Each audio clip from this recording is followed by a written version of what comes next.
네, 안녕하세요. 네, 안녕하세요. 일주일 동안 잘 계셨어요? 예. 보고 싶어가지고 죽는 줄 알았네. 거짓말인지 알았어요? 아이씨.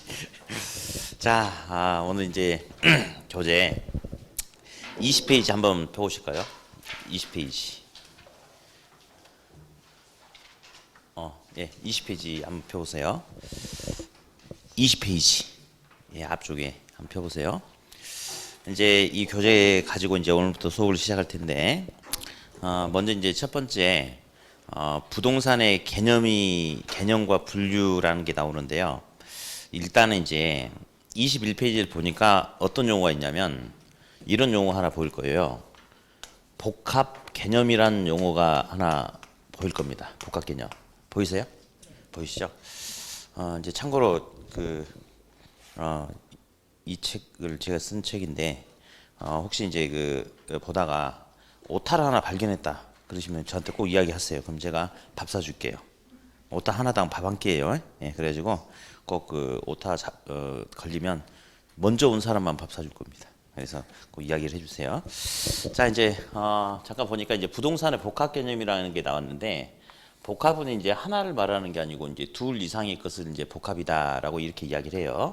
그래서 잠깐 한번 보니까 토지라는 물리적 공간에 건축 기술 등을 동원해서 건물을 짓는다, 이런 걸 갖다가 기술적 또는 그냥 물리적 개념이다라고 이렇게 이야기를 하고, 자, 그런데 이제 우리 보면 우리가 이제 뭐 어떤 건물을 건축한다 하더라도 돈이 안 되면 못 하는 거 아니겠습니까? 그렇죠. 그러니까 여기다가 이제 돈이 될 건지 안 될 건지 알아본다 해서 이를 갖다가 경제적 개념이라고 불러주고, 다음, 내 땅이라 하더라도 내 멋대로 이용하면 안 되죠. 다른 사람한테 피해를 주면서까지 이용하면 안 되니까 공법이라든지 어떤 법률적 규제, 그런 것까지 고려하는 것을 일단은 법률적 개념이다라고 일단 이렇게 이야기하더라. 그러면서 이제 앞으로 뒤에서도 계속 이런 용어가 나오니까 그냥 한번 읽어보자. 복합 개념이란 것은 무슨 개념과 물리적 개념과 또 경제적 개념과 또 법률적 개념을 말한다라고 이야기를 하고, 이제 참고로 어쩌다 한 번씩 유형, 무형이란 표현이 나오는데 그걸 가지고 시험에서 오답을 유도하진 않거든요. 근데 일단은 무형이란 것은 외관상이 드러나요, 안 드러나요? 안 드러나는 거죠. 유형은 드러나는 거죠. 제가 앞에 있는 학생을 말이죠, 분필로 확 던졌더니 맞아가지고 코피가 터진 거야. 보여 안 보여? 이런 건 유형이야. 근데 제가 속마음으로 앞에 있는 학생을 나 당신 사랑하고 있어요 하고 이렇게 말하고 있대. 이런 건 눈에 보여 안 보여? 안 보이죠. 그건 무형이 되죠. 사랑하지 않아요? 걱정 마세요. 그렇죠. 그럼 저도 안 사랑해요. 자, 그래서 이제 보니까 이 물리적 개념 이런 것은 눈에 드러나는 개념이죠. 그래서 이제 유형이라고 이야기하고, 다음, 이 건물이 얼마나 잘 이용되고 있느냐, 뭐 수익이 얼마나 발생하느냐, 이런 거는 눈에 보이는 건 아니잖아요. 경제적 개념. 또 여기에 어떤 법률 관계가 어떻게 진행되고 있고 어떤 공법상의 규제가 되고 있는 것도 눈으로 봐서는 알 수 있는 거 아니잖아요. 그래서 요놈은 이제 유형적 측면이다라고 불러주고, 요 두 놈은 이제 무형적 측면이다라고 이렇게 하는데, 요거는 그냥 시험에 어쩌다 한 번씩 제시는 하지만 이제 오답을 유도하지 않기 때문에 그냥 흘려 지나가도 뭐 전혀 문제가 없겠고, 다음에 이제 책을 이제 맨 하단부에 오른쪽 페이지 잠깐만 봐볼게요. 오른쪽 페이지 맨 하단부에 보니까 이제 양가로 1번에 보면 물리적 개념이라는 게 보이실 거예요. 보이세요? 이제 시험 아주 단순하게 뭔가 뭐 이야기를 하는데, 그 예제를 보니까 물리적인 관점에서 보면 부동산은 자연, 공간, 환경, 위치다라고 그렇게 이야기를 하고, 한 장 넘기세요. 넘기면 이제 경제적 개념이 나오는데, 경제적 개념에서 양가로 2번 예제를 보니까 경제적 측면에서 보니까 부동산은 자산, 자본, 생산 요소, 소비재 상품이다라고 그렇게 이야기를 해요. 그래서 이제 시험 문제도 너무너무 쉽게 나오는 게 한 3번에 한 번 정도, 부동산의 복합 개념 중에 물리적 개념에 해당되지 않는 것은 1번 자연, 2번 환경, 4번 위치, 5번 자산, 몇 번? 5번. 뭐 그런 식으로만 나오니까 시험은, 그러니까 한 3번에 한 번꼴로 나오니까 제법 나오는 거거든요. 제법 나오지만 난이도는 전혀 없는 서비스 문제가 나오기 때문에 신경 쓰지 않아도 상관이 없겠다. 24페이지. 이제 24페이지를 보면 이제 그게 이제 시험에 좀 자주 출제가 되고 있는데 이제 부동산의 분류란 게 있어요. 부동산의 분류. 이제 토지라는 것도 있고 건물도 있고 그러는데 주로 시험에는 이제 토지가 주가 됩니다. 토지가. 예. 그러면서 이제 토지를 뭐 지목에 따라서 뭐 28개의 지목으로 분류한다 이런 것도 있고 뭐 이제 여러분도 어저께 그저께 공법 시간에 국계법이라고 이야기하죠. 국토 계획 및 이용에 관한 법률. 거기에 따라서 지역을 또 뭐 도시 지역 무슨 지역 이렇게 구분하는 것도 있는데 우리 시험에서 주가 되는 것은 오른쪽이야. 오른쪽. 자, 토지 활용에 따른 분류라고 지금 표현되어 있는데 이건 뭐냐면요. 똑같은 토지인데 인간이 어떤 의도, 어떤 목적을 가지고 어떻게 이용하느냐에 따라서 토지의 이름이 달라질 수가 있어요. 예. 이 토지인데 여기다가 콩을 심으면 밭이라고 이름 붙여주는 거고 갈아엎어가지고 벼를 심으면 논이라고 이야기하는 거고 또 갈아엎고 복토해가지고 배나무 심으면 과수연 그 다음에 건물 지으면 택지 이렇게 해서 똑같은 흙인데 인간이 어떻게 이용하냐에 따라서 이름이 달라진다 라고 하는 게 지금 바로 그 부분이에요. 그 부분. 그래서 주로 이제 시험에 나오는 이제 용어들 중심으로 한번 읽어볼 텐데요. 먼저 첫 번째 보니까 택지라는 용어가 보이죠. 양가로 1번에. 그죠? 택지는 건축 가능한 토지, 주거용이나 상업용이나 공업용으로 이용되는 건축 가능한 토지를 택지라고 해요. 더 이상은 안 나옵니다. 근데 이제 잠깐 볼게요. 택지는 지금 건축 가능한 토지라고 그랬죠. 그죠? 근데 거기다가 지금 당장은 건축이 안 되는 뭐 하천의 바닥 토지라든지 철도용 부지 뭐 이런 토지 등 거기까지 다 포함시키는 것을 뭐라 불러주냐면 부지라고 불러줍니다. 그래서 일단 여기서는 택지하고 부지가 어떤 게 더 광의 개념이냐 그 정도만 체크하면 돼. 누가 더 넓은 개념이죠? 그래서 당연히 부지가 더 광의 개념이 되겠죠. 예, 그 정도만 잡으면 되겠고 다음 저 밑에 보니까 양가로 4번에 지금 뭐가 보입니까? 양가로 4번에 나지 보이시죠? 그쵸 나지. 자 나지 나지란 용어 들어보신 분 손 들어보세요. 잠깐 공부 처음 시작하셨는데 나지란 용어 들어보신 분 손 들어봐. 들어봤어요? 안 들어봤을 것 같은데요? 네, 저는 지금 나대지라고 물어보지 않고 나지라고 물어봤어요. 조심해야 될 게 있어요. 우리 일반인들 사이에서는 나지란 용어를 쓸 기회가 없어요. 나대지란 말을 썼겠지. 그래서 이제 조심해야 될 게 나지는 토지 이외에 아무것도 없는 건축물이 없는 토지를 그냥 나지라고 그래요. 나대지는 말이죠. 우리가 실무에서 쓰는 나대지는 낮인데 건축 가능한 토지를 나대지라고 쓰죠. 그래서 이제 조심해야 될 게 하나 있는 게 우리 시험에 이런 말이 한번 나온 적이 있어요. 나지는 지목이 대인 토지를 말한다. OX. 틀렸습니다. 방금 제가 나대지라고 안 했죠. 나지는 지목이 대인 토지를 말한다. 틀렸어요. 왜냐하면 우리 감정평가, 우리 학계론에서 말한 나지는 그냥 나지야. 그냥 나지. 건축물이 없는. 지목이 대가 될 수도 있고 다른 게 될 수도 있는 거거든. 근데 우리가 흔히 실무에서 우리 시험에는 그게 나오지 않겠지만 실무에서 쓰는 나대지는 낮인데 건축 가능한 토지를 나대지라고 우리는 그렇게 불러. 그러나 우리 시험에서 나오는 용어는 나대지가 아니고 뭐죠? 나지. 따라서 나지는 그냥 나지지 지목이 대라고 못 박아서는 돼요 안 돼요? 안 됩니다. 조심하셔야 돼요.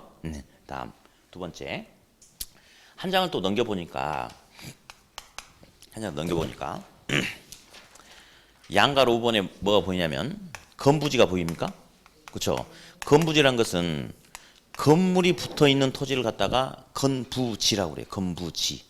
나지 건부지. 자 그러면서 이제 어떤 용어가 나오냐면 감가란 용어가 앞으로 계속 나올 거예요. 감가상각 들어보셨죠? 감가상각? 그렇죠? 예. 가치가 감해진다가 감가야. 건물에 금이 이렇게 쫙 갔대 이렇게 갔대. 그러면 건물 가치가 상승해요, 하락해요? 하락한다. 가치가 감해지는 거죠. 그걸 우리가 흔히 감가상각이라고 이야기하잖아요. 그렇죠? 그러면 일단 감가라는 용어가 뭔지 들어봤어요. 자, 읽어보세요. 시작. 자, 이제 보세요. 이 건부지로 이용되고 있는 이 토지는 현재 건물의 용도나 규모대로만 이용된다면 상관이 없겠으나 다른 용도나 다른 규모로 이용하기 위해서는 건물을 일단 뭐하고 철거하는데 시간과 비용이 들어갑니까? 그렇죠? 그리고 나서 뭘 만들어서? 낮이를 만들고 나서 또다시 이용을 해야 된다는 거야. 그래서 건부지 같은 경우는 걸리적거리는 게 있으니까 제약을 받으니까 낮이에 비해서 시장성이 낮다. 가치가 떨어진다 해서 건부 뭐라 불러준다? 건부 감가다라고 이렇게 불러줍니다.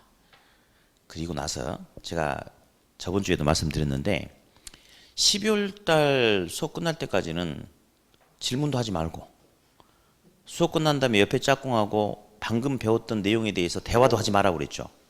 그 이유가 있어요. 안 들었어요? 오늘 처음 오셨나요?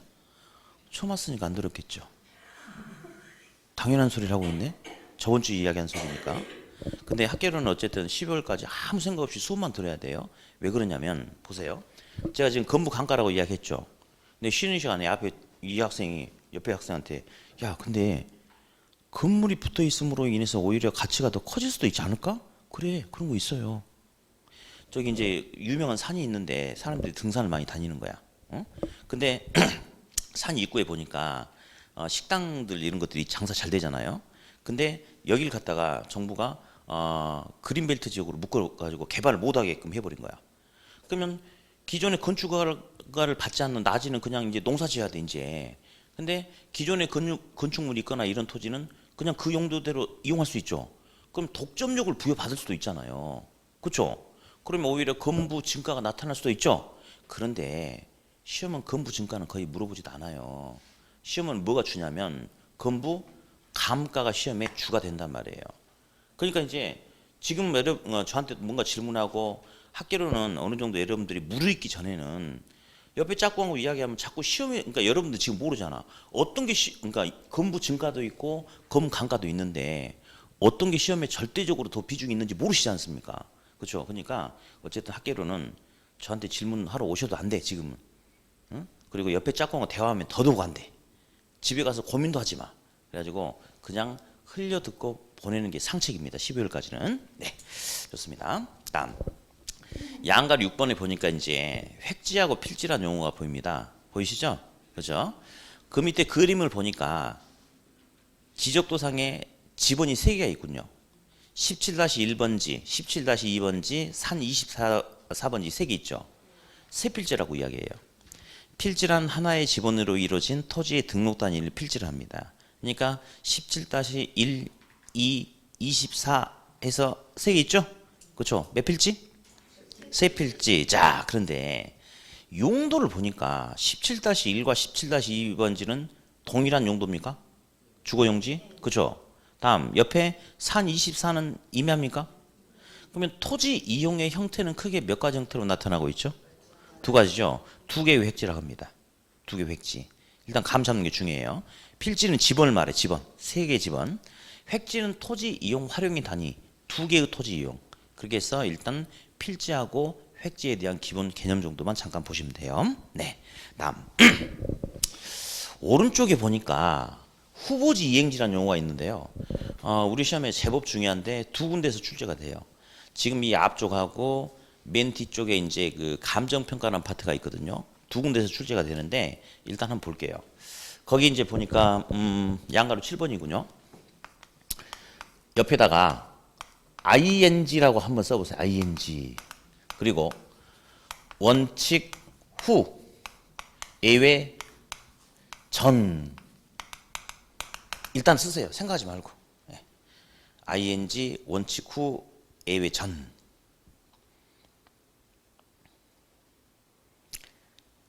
했습니까? 자, 볼게요. 학계론에서는 토지를 크게 택지와 농지와 임지로 이렇게 구분해요. 임지로. 예. 택지, 농지, 임지. 그리고 참고로 공법 시간에 우리 임야 있지 않습니까? 산. 공법 시간에 임지라고 하면 그 뭐라고 하죠? 라고 물어보면 아직 안 배웠어요 라고 할 가능성이 크겠죠. 뭐 산지라고 할 거예요. 근데 법에서 이렇게 정해놓은 용어가 있기 때문에 그 용어대로 써야 됩니다. 많은 우리 학계로는 법이 아니죠.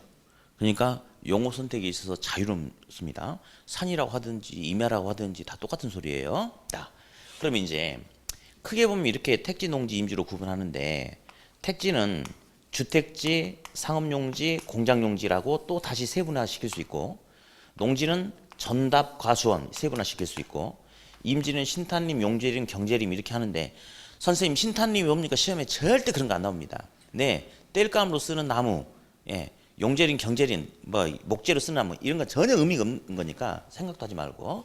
자, 그러면 이제 한번 연습해 볼 거예요. ing가 뭔지 알죠? 끝났다가 아니고 진행되고 있답니다. 그래서 후보지나 이행지는 어떠한 용도에서 어떤 용도로 바뀌어 가고 있는 상태를 후보지 이행지라고 그렇게 불러줍니다. 그럼 이제 연습 한번 해볼게요. 1번 농지에서 이렇게 한번 해볼게요. 전닭과수원 한번 해볼게요. 전닭과수원. 이게 밭이죠. 밭. 예, 밭. 어디? 밭에서 주택지로 바뀐 토지는 후보지 이행지예요. 전에서 주택지로 바뀐 토지는 후보지 이행지. 일단 이행지는 아니야. 저 미안해요. 내가 설명 안 해주고 했구나. 미안합니다. 아침에 새벽부터 나와가지고 좀 정신이 없어요. 미안해. 잠깐만. 나는 지금 여러분 눈빛 보고 또 한마디 하려고 그랬는데 생각해 보니까 내가 지금 후보지 이행지에 대한 용어 정의를 안 해줬군요. 미안해요. 자, 이제 토지는 용도가 다양하죠. 그러니까 이제 산을 농지로, 농지를 택지로 이런 식으로 큰 틀에서 토지용이 바뀌어서 이용될 수도 있대요. 이를 갖다 뭐라고 불러주냐면 후보지다라고 불러줍니다. 뭐라고 불러준다? 후보지. 다음. 택지 내에서 보세요. 오래된 공장 지역을 철거하고 상업지나 주택지로 바꿔서 이용할 수도 있죠. 주택지든 상업지든 공업지든 전부 다 어디에 속해요? 택지. 그래서 택지 내에서만, 농지 내에서만, 임지 내에서만 토지용이 상호 바뀌어가는 게 이행지예요. 다시 큰 분류 속에서 토지가 바뀌는 게 뭐죠? 후보지. 소분류 속에서 바뀌는 것은 이행지. 이렇게 해놓고 물어봐야 되는데 다시 그러면 전에서 밭에서 주택지로 바뀐 토지는 후보지일까요? 이행지일까요? 일단 이행지는 아니에요. 이행지는 이 내에서만 바뀌어야 되니까. 무슨 지? 후보지도 아닌데. 후보지도 아니에요. 그러면 뭘까? ing 아까 제가 설명했나요? 후보지 아니에요. 보세요. 이거 함정인데요. 바뀐이라는 것은 이미 택지가 되어버린 상태죠. 이미 택지가 되어버린 건 택지야 그냥. 후보지 이행지는 어떤 용도에서 어떤 용도로 바뀌어 가고 있는 과정이 있어야지 후보지 이행지예요. 근데 지금 이 표현은 이미 뭐가 돼버렸죠? 바뀌었죠. 택지로. 그럼 그냥 이름이 뭐죠? 그냥 택지예요. 그래서 바뀌었다 하면 요거 안 됩니다. 다시 그러면 이번에는 농지에서 다시 그러면 전에서 주택용지로 바뀌어 가고 있다 그러면 전은 농지고 주택용지는 택지니까 후보지가 되겠죠? 그래요. 다시 농지에서 택지로 바뀌어 가고 있는 토지 이름이 뭐다? 후보지다. 후보지. 자, 그런데 앞에다가 이름 붙인다. 이를 갖다가 농지 후보지라고 할 것이냐 택지 후보지라고 할 것이냐 이름 붙이는데 찍어봐요. 무슨 후보지? 오케이. 무슨 후보지? 택지 후보지. 잠깐만. 택지가 됐어? 근데 왜 택지 후보지라고 그래? 어차피 택지로 바뀔 거잖아요. 그러니까 바뀔 이유를 기준으로 해가지고 이름 붙인대요. 그래서 택지 후보지 맞는데요. 다시 이거 읽으세요. 시작. 물론 지금은 이제 감만 잡는 게 중요하지만 나중에 시험에 2개 지문이 나와요. 어떻게 나오냐면 예를 들어서 후보지는 전환 후우 용도를 기준으로 평가한다. 맞아 틀려? 맞죠? 후보지는 어차피 바뀔 거니까 전환 후 용도를 기준으로 평가한다. 맞거든요 이게. 근데 예외가 있어요. 바뀌긴 바뀌는데 시간이 너무 많이 소요되거나 또는 성숙도가 너무 낮을 경우에는 바뀌기 전 상태로 간주해 버리는 경우가 있단 말이에요. 그래서 일단 후보지는 바뀔 이후의 용도를 기준으로 한다. 일반적인 소리니까 맞습니다만은 또 어떤 지문이 나오냐면 예를 들어서 후보지는 항상 항상 바뀔 이유를 기준으로 평가한다. 이 지문도 나와. 맞아 틀려? 이건 틀렸죠. 그죠? 틀렸죠. 왜냐면 어차피 바뀔 거니까 바뀔 이유를 기준으로 하는 건 맞긴 맞는데 예외란 게 있기 때문에 항상이란 말이 들어가면 돼야 안 돼요? 안 된다. 그래서 이런 지문들이 학계론에 좀 제법 있습니다. 그래서 나중에 차근차근 좀 잡아주면 돼요. 네. 그래서 지금은 다 그냥 듣고 잊어버리면 된다. 대신에 후보지 이행지란 것은 보니까 바뀌어버린 토지가 아니고 어떤 용도에서 어떤 용도로 바뀌어 가고 있는 상태다. 그래서 제가 ing란 걸 한번 쓰라고 그랬다. 그 소리 하나 하고. 자, 그냥 읽어보고 마무리해도 괜찮아요. 네. 자, 시작. 원칙 후 예외전. 한 번 더 시작. 원칙 후 예외전. 예, 요 소리만 잠깐 들어보면 나중에 한 번 더 외우고 한 번 더 외우면 머릿속에 딱 정립이 될 거예요. 네. 자, 또 넘겨볼까요? 자, 이제 28페이지를 보니까 이제 부동산의 특성이 나와요. 부동산의 특성. 이 녀석도 반드시 시험에 바탕이 돼가지고 나오더라고요. 그럴 수밖에 없는 이유를 한번 생각해 보니까 갑돌이라는 학생이 주식 투자를 하겠대. 그럼 주식 투자하기 전에 주식이란 게 어떻게 어떤 구조 속에서 움직이는지 이 원리를 좀 알아야지 투자를 하는 거 아닙니까? 그죠?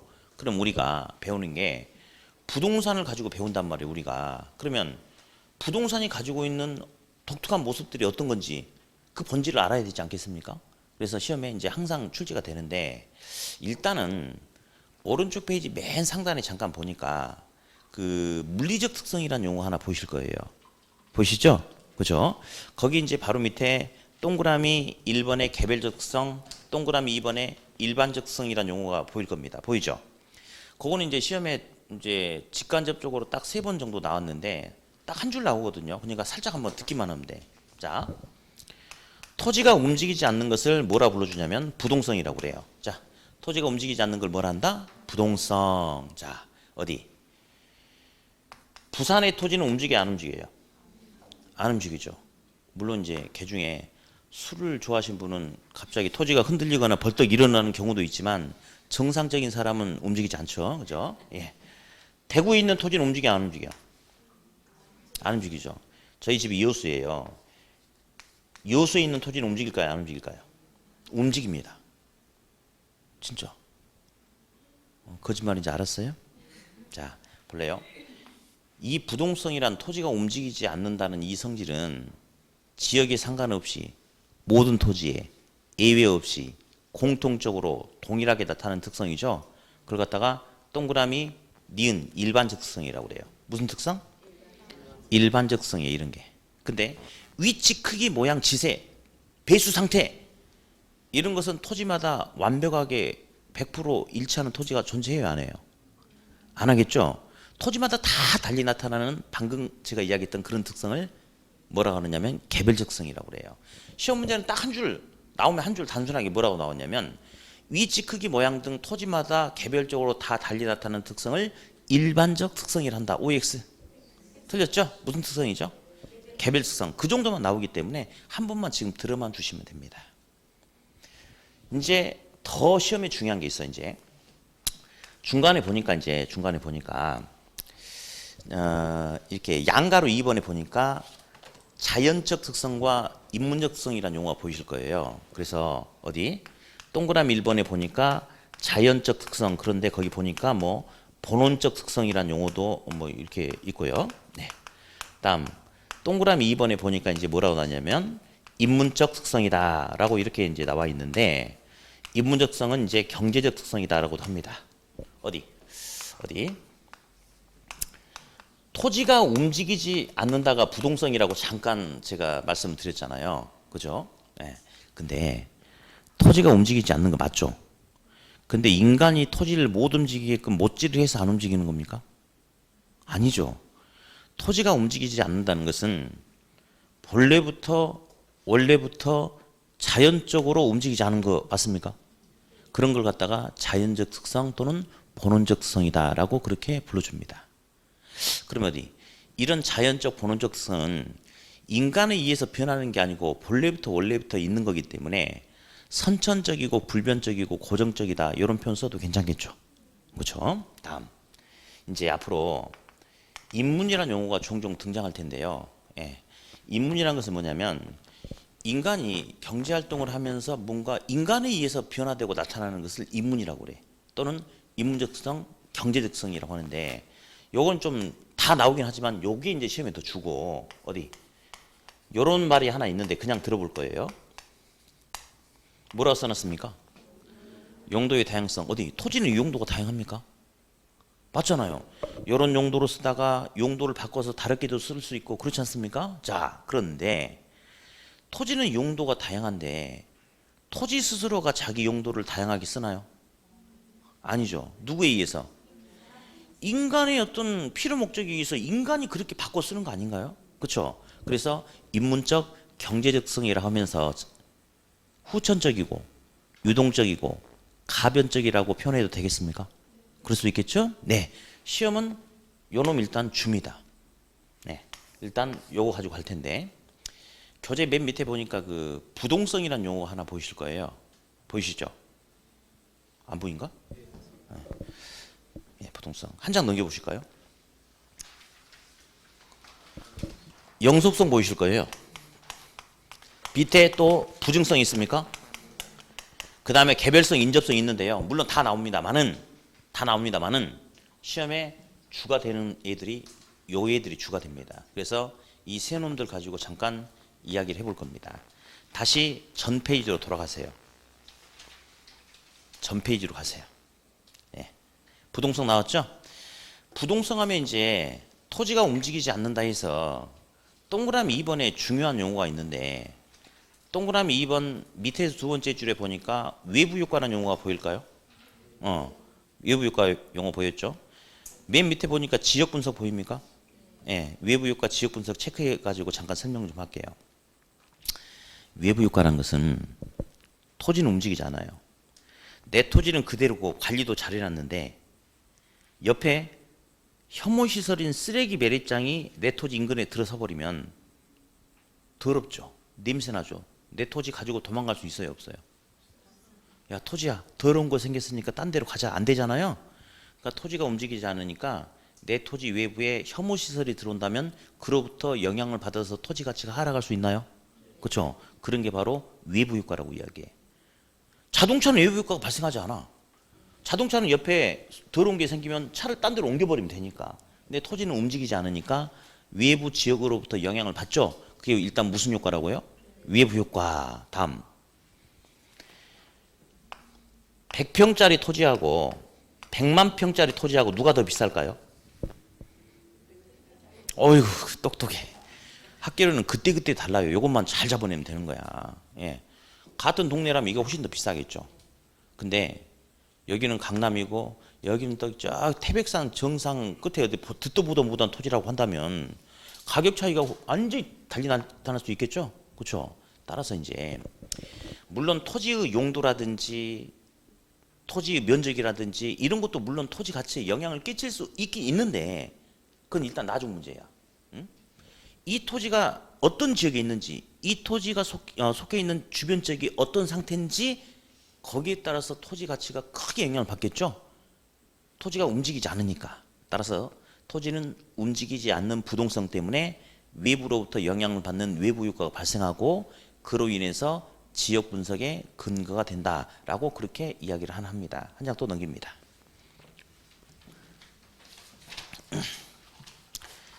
이제 동그라미 4번 보니까 부동산 현상, 부동산 활동이 국지화, 지역화 이런 소리가 일단 나와요.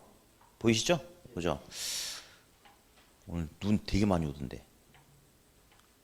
눈 안 오나요? 여긴 안 오는구나. 부산은 대한민국 맞죠? 그렇죠. 아까 저기 제 친하게 지냈던 선생님, 지내는 선생님이 저도 이제 서울 살다가 작년에 이제 다른 일도 같이 좀 하려고 이제 이쪽으로 내려왔는데 아침에 저기 오늘 저기 어딘가 서울 어디로 강의하러 나가는데 눈이 엄청 많이 온다는 거야. 그래가지고 조심하래. 그래서 여기 눈 하나도 안 와요. 근데 그랬어요. 서울도 대한민국 맞죠? 그렇죠? 부산도 대한민국 맞죠?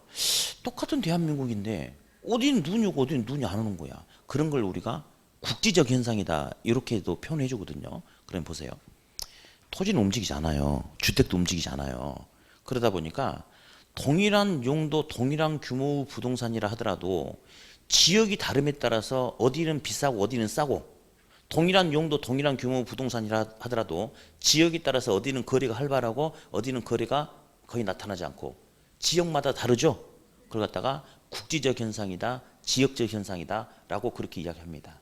토지는 움직이지 않기 때문에 그런 모습이 나타난다. 그렇게 이제 사실은 이제 지역화, 국지화 이 표현이 부동산 하면 가장 많이 따라 붙는 질문이 요건데 뭐 거의 오답 자체는 거의 안 나오고, 나온다면 정말 이렇게 시험 문제 나옵니다. 기출 문제가 어떻게 나왔냐면 동일한 유형, 동일한 규모 부동산이라 하면 전국적으로 균질적인 가격이 형성된다. OX. 그 말도 안 되는 거 아닙니까? 오답 나오면 그 정도 수준만 나옵니다. 어쨌든 예.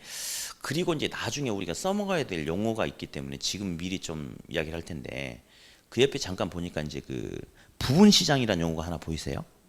예, 그거 그냥 용어만 한번 들어보면 돼요. 용어만. 그래서 이제 시험에는 나오나 이걸 가지고 오답을 유도하지 않기 때문에 그냥 한번 들어만 봅시다. 예. 시장은 전체 시장과 부분 시장과 각 부분 시장과 예, 그냥 부분 시장, 개별 시장으로 이제 이렇게 나눈다라고 이야기를 해요. 어디? 전국의 부동산 시장이 전체 시장이야. 근데 토지는 움직이지 않죠. 그러니까 부산 지역, 대구 지역, 광주 지역, 인천 지역 예, 마다 부동산 거래 이런 게 다 다를 수 있죠. 그렇죠? 다음. 이 부산도 무슨 구냐 무슨 구냐 무슨 구냐 해가지고 막 쪼개다 보니까 부산 진구 무슨 동이죠? 뭐 부전동, 부전 일동해 그냥 일동. 예. 예. 부산시 진구 부전 일동이라고 일단 여기까지 쭉 있어요. 이 안에서도 부동산이 토지냐, 건물이냐, 건물도 주거용이냐, 상업용이냐, 공업용이냐, 주거용도 단독이냐, 공동이냐, 공동도 다세대냐, 연립이냐, 아파트냐. 아파트도 또 쪼개죠. 힐스테이트 아파트냐, 삼성 레미안 아파트냐, 무슨 아파트냐. 자, 힐스테이트 아파트 101동 101호. 자, 볼래요? 부산 진구 부전 1동 현대 힐스테이트 아파트 101동 101호. 여기서는 더 이상 쪼갤 수 있어요, 없어요? 없죠. 이런 것들을 개별적인 시장이라고 그래. 이런 것들이 모여서 부분 시장이 된다라고 이야기합니다. 예, 일단 용어는 좀 들어봤고요. 다음. 이제 여기에서 아까 부분 시장이라는 용어가 왜 나오냐면 토지가 움직이지 않는다. 그러니까 전국의 시장에 의해서 전국에 있는 토지가 똑같이 뭔가 거래가 되고 똑같은 가격이 나타나는 게 아니고 지역에 따라서 다 개별적인 부분적인 시장이 나타난다라고 그렇게 불러주는 겁니다. 그래서 일단 용어 정도만 한번 들어두시면 됩니다. 부동산 됐고요. 다음. 영속성이란 용어가 있어요. 영속성. 예. 영속성은 파괴되지 않고 영원히 존재하려는 속성이 있다 해서 영속성이라고 그래요. 영속성. 자, 잠깐만. 토지는 영속성이 있죠. 맞죠? 건물도 영속성이 있을까요? 그렇진 않죠. 건물은 영속적이지 않고 반영구적이죠. 그래서 이제 효용이 오랫동안 지속된다 해서 내구성이다라고 이렇게 불러줍니다. 자, 이거 가지고 이야기를 하는데 일단은 영속성, 요거는 그냥 참고고, 토지는 영원히 존재하려는 속성이 있기 때문에 동그라미 1번 보니까 물리적인 감가상각이 발생한다 안 한다? 안 하죠. 그렇죠. 영원히 존재하니까. 근데 이제 1번이 영속성을 대표하는 소리인데 사실 시험은 2번과 4번이 줍니다. 이 파트에서는. 4번 문제 잠깐 보니까 혹시 장기적 배려라는 소리 있습니까? 있어요? 그거 중요한데요. 장기적 배려, 어떤 물건을 이용하고 관리하고 뭐 하는데 장기적 배려라는 것은 지금 당장만 생각하지 말고 장래를 예측해라, 미래를 생각해라, 뭐 이런 말 같아. 그죠? 이거 분필이죠. 이 분필은 어떻게 잘 써야지 앞으로 몇 년 동안 어떻게 쓸 것인가, 몇 년 후에 어떻게 쓸 것인가 이런 거 없습니다. 현재 쓰고 버리면 끝나요. 그리고 아무리 잘 쓴다 하더라도 이 물건은 없어지는 물건이고 힘만 줘버리면 뚝 하고 부러지면 바로 쓰레기통으로 들어가는 물건이 있단 말이야. 그러니까 분필은 효용이 오랫동안 지속되지 못하죠.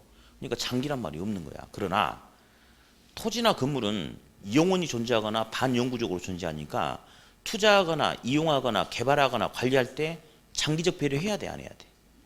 해야 되겠죠. 그래서 일단은 4번이 가장 잘 뜨는 거고, 2번 보니까 뭐 이런 말이 있네.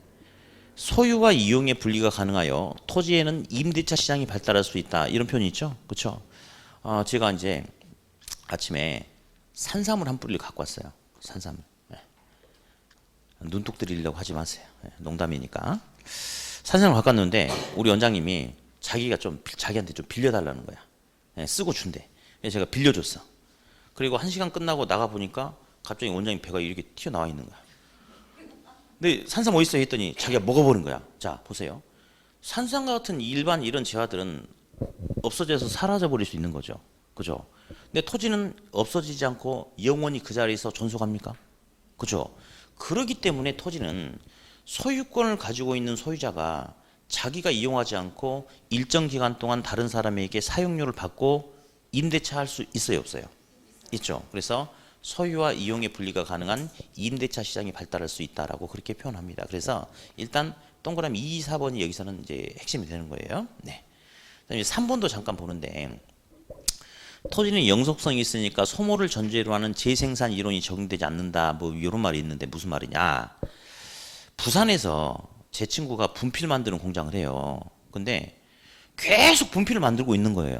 그래서 창고도 보니까 분필이 그냥 그득 이렇게 쌓여 있어. 그래서 제가 친구한테 물어봤어요. 야, 너 일단 기계 좀 그만 돌리고 내 말 좀 들어봐라. 내가 부산에 보니까 학원들이 되게 많더라. 뭐 중개사 학원도 있고 경찰 공무원 학원도 있고 그러는데 내가 다 둘러보니까 학원마다 분필이 가득가득 다 이렇게 있더라. 근데 너 어떻게 하려고 분필 계속 만드니? 라고 했더니 제 친구 그런 거예요. 현재 학원에서 쓰고 있는 분필은 영원히 존재하는 물건이 아니고 계속 쓰다 보면 언젠가는 닳아서 없어지죠. 소모가 되죠. 그러면 사람들이 또 사러 오지 않겠냐. 그걸 대비해서 소모를 가정으로 해서 만들어 놓겠다는 거야. 그러나 토지는 소모가 돼야 안 돼요. 소모가 안 되니까 일반재처럼 소모를 가정으로 해서 뭔가를 한다는 게 적용되지 않는다라고 하는 게 바로 동그라미 3번이 되겠습니다. 다 중요한데 요놈은 시험에 100% 출제가 됩니다. 부증성. 부증성이 시험에 어떻게 나오든지 100% 나오는 놈이 부증성. 제일 중요합니다. 부증성. 일단 우리 토지 이야기하고 있거든요. 뭐 이야기하고 있다? 토지. 증이 증가야. 부가 안 된대. 그러니까 토지는 그 양이 증가될 수 없다를 뭘 한다? 부증성이다 라고 합니다. 자, 일단은 파생현상에서 동그라미 1번 보니까요. 토지는 일반 재화처럼 생산비를 투입한 공급의 증가가 불가능하다란 말이 나왔죠. 분필이란 재화는 생산비를 투입하면 계속 만들어낼 수 있습니다. 그러나 토지라는 물건은 생산비를 투입해도 계속해서 만들어낼 수 있다, 없다? 없다. 일단 동그라미 1번하고 동그라미 2번 엮으세요. 동그라미 1번과 동그라미 2번 엮으세요. 예. 그래서 동그라미 1번은 결국은 토지의 물리적인 공급은 증가시킬 수 있다, 없다? 없다 이 말이죠. 그죠? 그런데 있잖아요. 분필은 공장에서 찍어내서 만들어낼 수가 있는데, 택지라는 토지는 공장에서 찍어서 만들어낼 수는 없어요. 물리적 공급은 안 돼요. 그러나 다른 용도로 쓰고 있는 토지를 택지로 전용해서 쓸 수는 있어요, 없어요? 있죠. 그런 걸 갖다가 경제적 공급이다. 그럼 이건 가능합니까? 그렇죠. 일단 시험은 어렵냐 쉽냐를 떠나서 잘 나와. 부증성에 의해서 토지는 물리적 공급과 함께 경제적 공급이 불가능하다. OX. 틀렸죠. 뭐는 가능해? 경제적 공급은 가능하거든요. 그래서 가장 잘 나오는 지문 중에 하나가 일단 요놈이고, 자, 입이 근질근질해 죽겠는데 지금은 제가 하면 안 돼요. 동그라미 2번에 보니까 가로 열고 수직이란 용어도 있고 가로 열고 우상향이란 용어도 있어요. 여러분들이 좀 어느 정도 성숙해지면 그때 다뤄야 됩니다. 하고 싶어 죽겠는데 지금 하면 안 돼요. 지금 하면 안 돼. 예. 다음 동그라미 3번에 보니까 최유효이용이란 말이 있어요. 최유효이용. 자, 토지는 한정돼 있어요. 부증성. 그러니까 더 이상 늘어날 수 없어. 근데 일반적으로 도심에 대한 토지 수요는 증가하잖아요. 근데 토지의 물리적인 양을 증가시킬 수 없어. 왜냐면 도심의 땅값이 막 오르겠죠. 그럼 이 비싼 땅덩어리인데 더 이상 증가도 시킬 수 없는 토지인데 이 토지 가지고 함부로 쓰면 돼, 안 돼? 안 되죠. 그러니까 주어진 조건 하에서 가장 잘 이용하려고 하는 최유효 이용의 근거가 된다라고 그렇게 이야기를 합니다. 일단 이 정도 수준까지만 정리를 하면 되겠어요. 네. 그래서 이제 부동산의 특성도 한번 살짝 살펴봤다. 이렇게. 네. 이제 36페이지 부동산 경제를 놓을게요.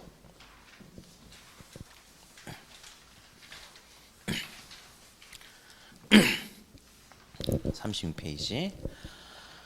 그리고 이거 하나 입력 좀 해놓으세요. 네. 이게 제 핸드폰 보는데, 이제 이걸로 이제 그 이번 주부터 카톡으로 이렇게 일주일에 문제 2번씩 보내줍니다.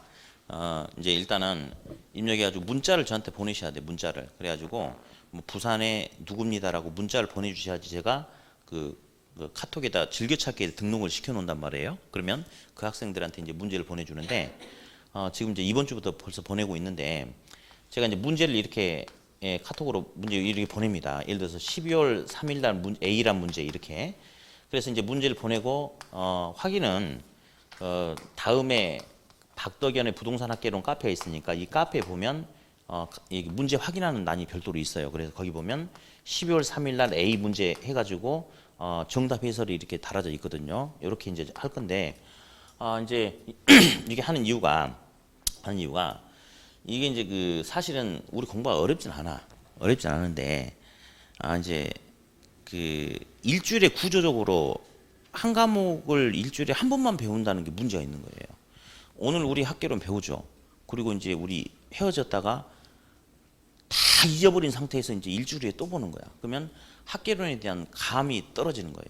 예. 그런 게 이제 문제거든요. 그래서 일주일에 이제 그 한 2번 정도 보내주면 이제 문제를 한번 고민해서 풀어보는 거야.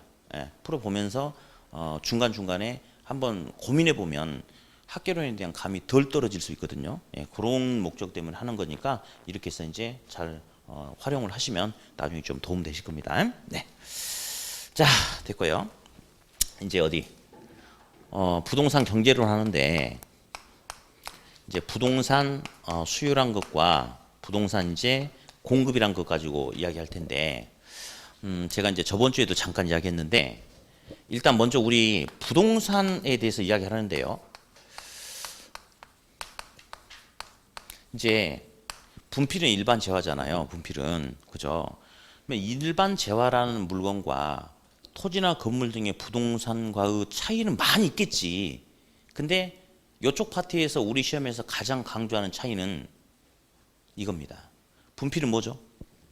일반 재화죠. 그죠? 이 건물은 뭐예요? 부동산이죠. 왜? 뭐 다른 거 물어볼 것 같아서? 맞죠? 분필 맞죠? 이 분필에 대한 소유권이 우리 원장님한테 있어요. 이 건물에 대한 소유권도 우리 원장님한테 있다고 가정합니다.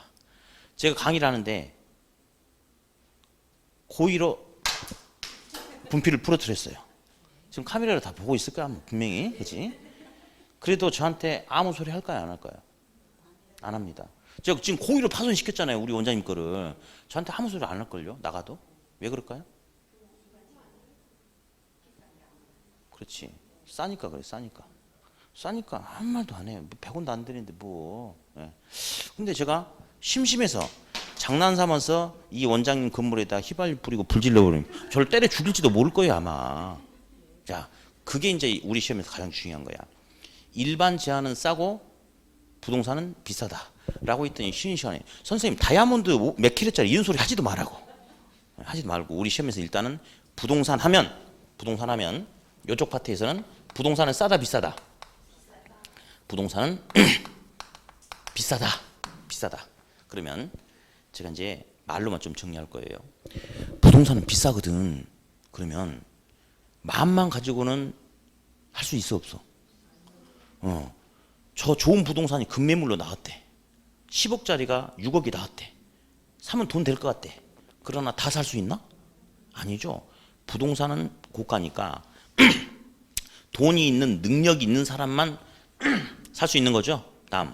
야야야야야.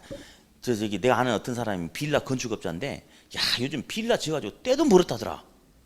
그럼 우리도 빌라 지어서 돈 좀 벌어볼까? 라는 마음을 가질 수는 있으나 모든 사람들이 빌라 공급을 다 할 수 있나?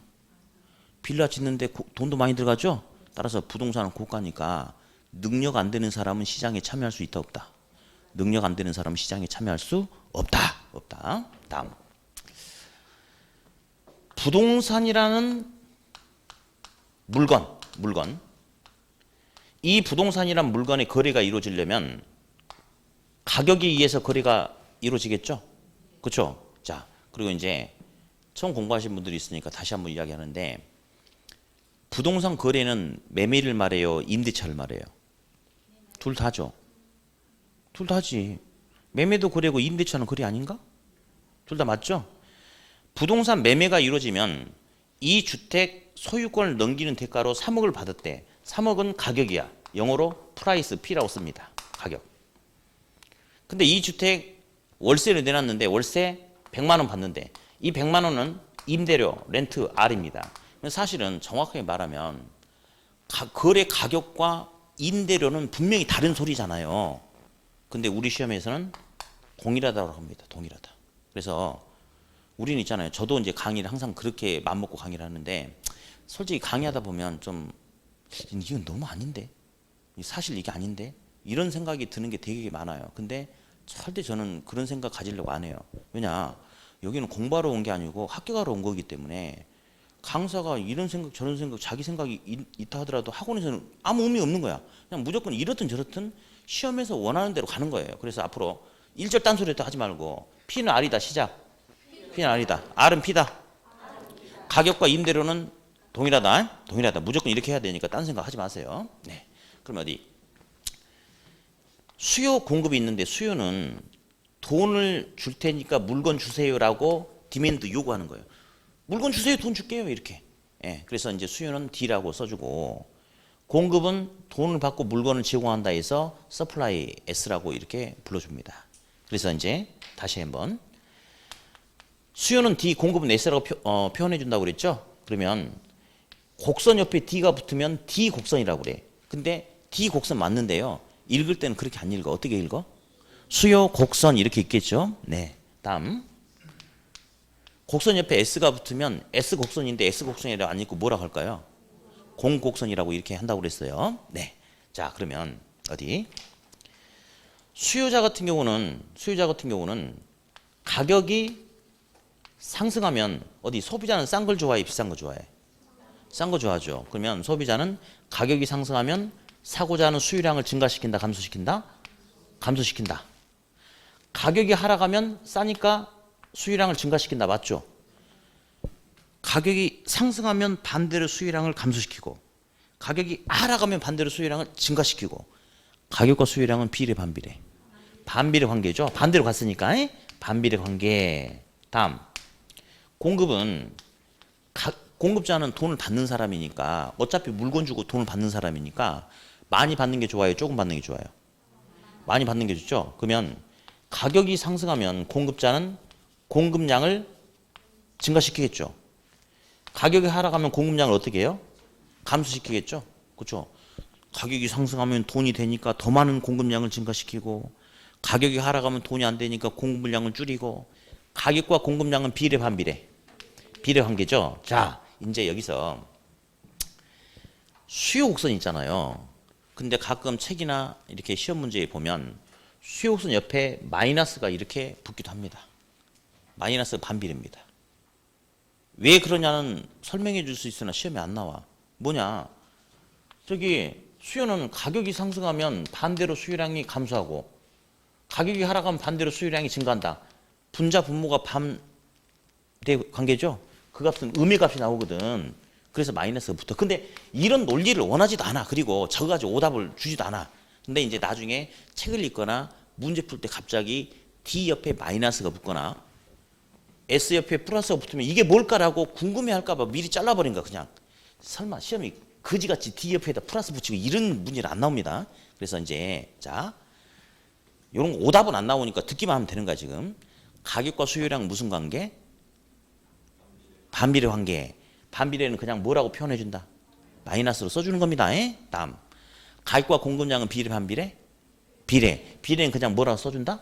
플러스라고 써준다. 일단 그 소리만 잠깐 들어놓고 다음 39페이지 봅니다. 39페이지 보면 맨 밑에 알아두기라고 있죠. 그 박스 내에서 최소한 3문제에서 그놈이 걸쳐서 나오는데 이건 너무 중요하기 때문에 가슴이 떨리니까 좀 쉬었다가 하도록 하죠. 쉬었다 하겠습니다. 예.